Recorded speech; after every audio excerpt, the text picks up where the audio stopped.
7 क्या कह रहा है, विपुल spend 30% of his monthly income on a rent, 60% of the remaining on groceries, 40% of the remaining on the other. He saved 7056 in a month. Then how much does he spend on groceries?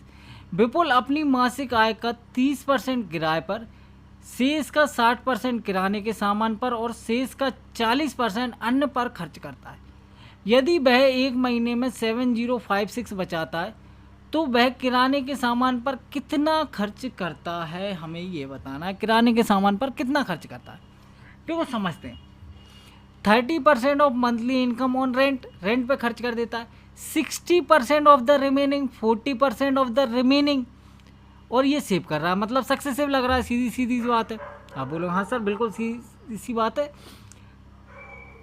Successive लग रहा है। अगर उसकी saving ये है तो जो खर्च करने के बाद बचेगा वो सेविंग है। आप बोलो हाँ सर बिल्कुल ठीक है, जो खर्च करने के बाद बचेगा वो उसकी सेविंग आ जाएगी। तो एक काम करते हैं, क्या करते हैं, 100 मान के करें क्या, 100 मान के करेंगे तो गड़बड़ मामला हो जाएगा, क्योंकि हमें बताना है कहाँ ग्रोसरी वाला ये, ठीक है। 30% का मतलब होता है 3/10, 60% का मतलब 20×30 = 60, 20% होता है 1/5, तो ये हो जाएगा 3/5, 40% का मतलब 2/5, तो 5 25 और धाम 250 बन रहा है, ठीक है। तीनों का प्रोडक्ट हमने मान लिया ओरिजिनल वैल्यू। अब इसमें से वो 30% खर्च कर देता है, मतलब 3/10 खर्च कर देता है, तो 10 से ये 0 कट जाएगा, बचेगा क्या 75 उसने खर्च कर दिए। अगर 75 खर्च कर दिए तो बचे कितने 175, कोई दिक्कत इसमें, कोई दिक्कत नहीं।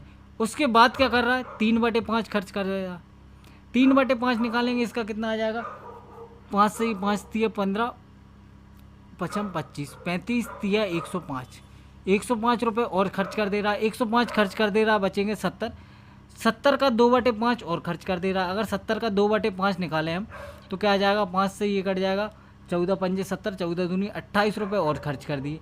अगर 28 खर्च कर दिए तो बचे कितने 40 और 2 42 रुपये। इस 42 की वैल्यू आपको दे रखी कितनी है 7056। बताओ किसी को कोई दिक्कत, कोई दिक्कत नहीं है। 14 3 42, 14 पंजे 70, 0 14 चौको 56, 3 से ये कट जाएगा, 3 दूनी 3 एकम 3, 3 छिंग 18, 3 8 24, एक यूनिट की वैल्यू आ गई 168 रुपये। आपसे क्या पूछा ग्रॉसरी का, ग्रॉसरी कहाँ था, देखो ये था रेंट का, उसके बाद 60% ऑफ रिमेनिंग खर्च कर रहा है ग्रॉसरी का, ये ग्रॉसरी का आ गया, और बचा क्या अदर, ठीक है। ग्रॉसरी का पूछा है मतलब 105 यूनिट की वैल्यू पूछी, तो क्या आ जाएगा 105 इंटू 168। देखो लास्ट में 0 आना है, तो ये 2 ऑप्शन ख़त्म हो गए, बिल्कुल ठीक है। अब 0 के बाद क्या आएगा वो निकालना है, तो एक काम करते हैं, ये क्या होता है 15 7 105 होता है, 15 7 105 या 21 पंजे 105, ठीक है। 21 पंजे 105, इधर से 168 से 2 घटा लो, कितना बचेगा 8 और 4 2, ये 5 दूनी 10 बन गया। यहाँ से यूनिट डिजिट देख लो क्या आ रहा है 4 आ रहा है, ये आपका आंसर, ठीक है।